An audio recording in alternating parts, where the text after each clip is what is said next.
basically the first event completely inspired me, which is essentially Chikwe and Nike, what they did.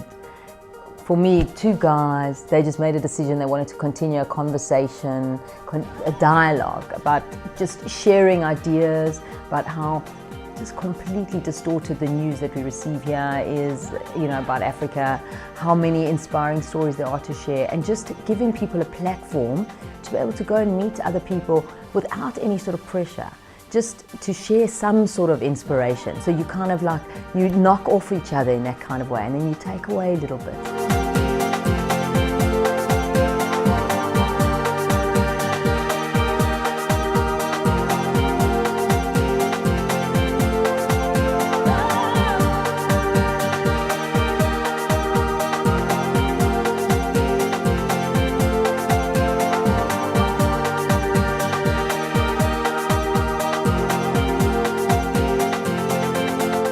Together when we were invited to TED Global in Arusha, and we went to this amazing conference and saw amazing African speakers speak, and after the conference we asked, okay, so what next?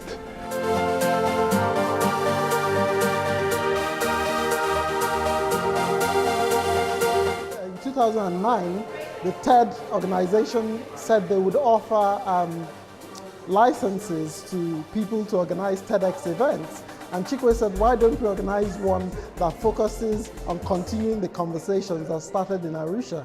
So focusing exclusively on Africa and the African continent. And so that's really how it came to start.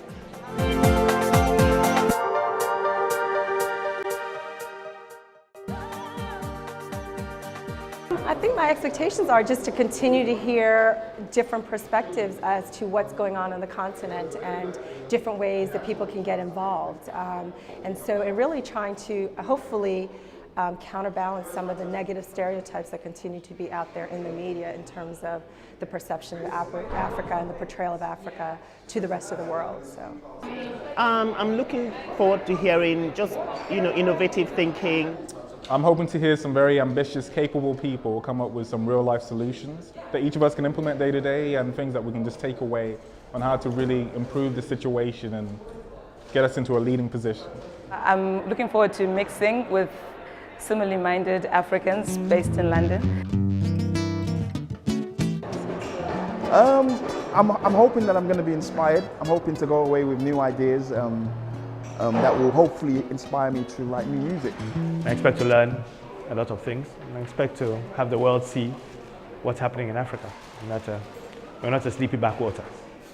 All I need to do is to achieve a situation where 1 million people in my country make $1,000 a month. That's it.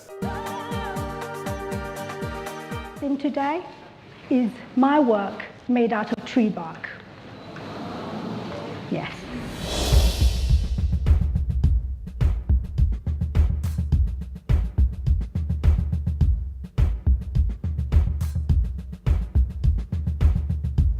Marquis. It is our job. It is our job as Africans to present our best foot and to tell the positive stories.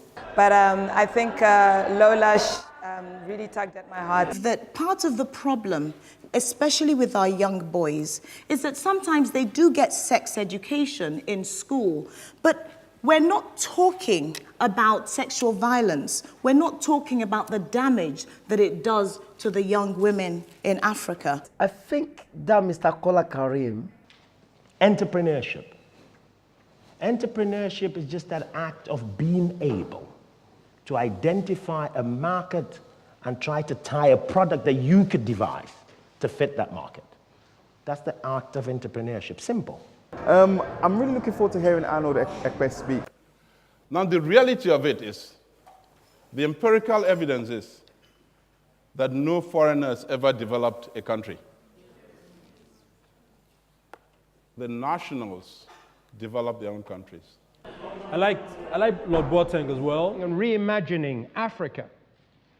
We can only do so if we recognize the importance to Africa, to its development, of science, technology, innovation, and agriculture. The particular speaker I'm looking forward to hearing, Mrs. Toyin Saraki. I know she's very inspirational. I believe that leadership is how you deal with the challenges that you face in your life and the knowledge that you pick up from the way you deal with it and whether you squander it or whether you share it. Jerome Okoro, he was amazing. I think that was, for me, that was the highlight of the day. Once we can tell ourselves the truth, once we can rebuild the confidence, and once we can recreate that legitimacy and end the civil wars and end the killings, then we can send any Nigerian to the room to change the light bulb. Thank you. But obviously, I really like Helen, but that's because, you know, she's South African, I know her. And for me, because her story is completely grassroots. So if you think of South Africa, my words are, don't think of the great leaders, and they're not such great leaders. Don't think of all the other things. Stand up and praise the women on the ground who sacrificed their lives.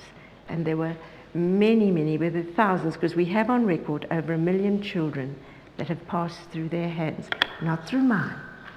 And they have been the backbone. And I dedicate this talk to my mamas in South Africa. Thank you.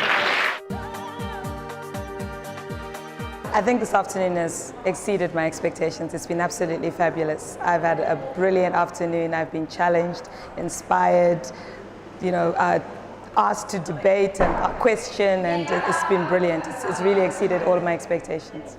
Oh, actually, I've had a wonderful time today. I mean, all the speakers have been amazing.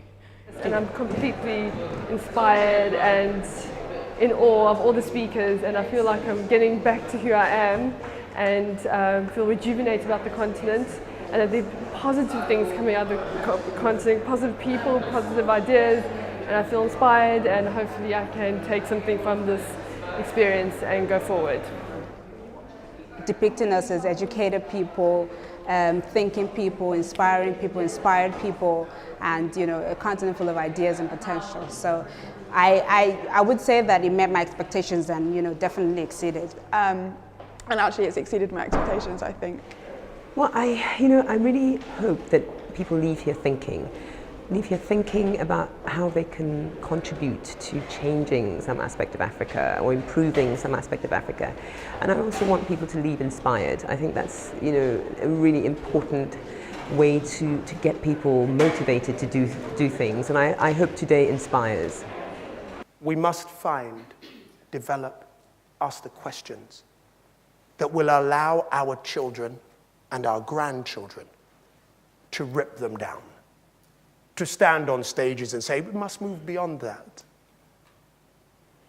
They will only see further because they would have stood on the shoulders of giants.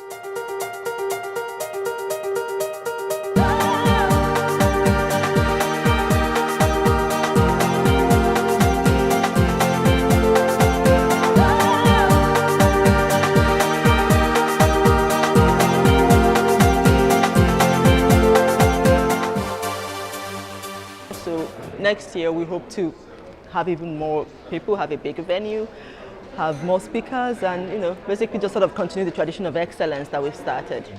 It's driven by the energy in the room, and every year we wonder, can we do this again? Can we make it better?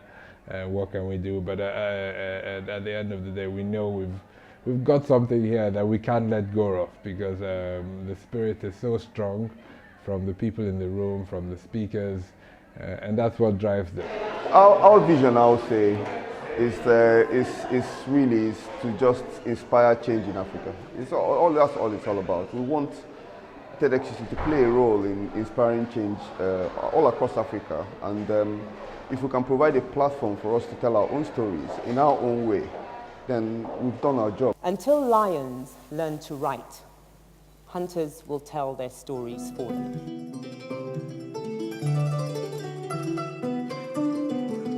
Only the best is good enough for Africa.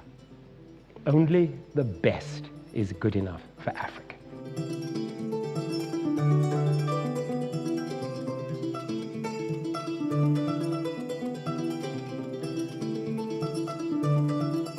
Kumba, kumba, kumba, kumba.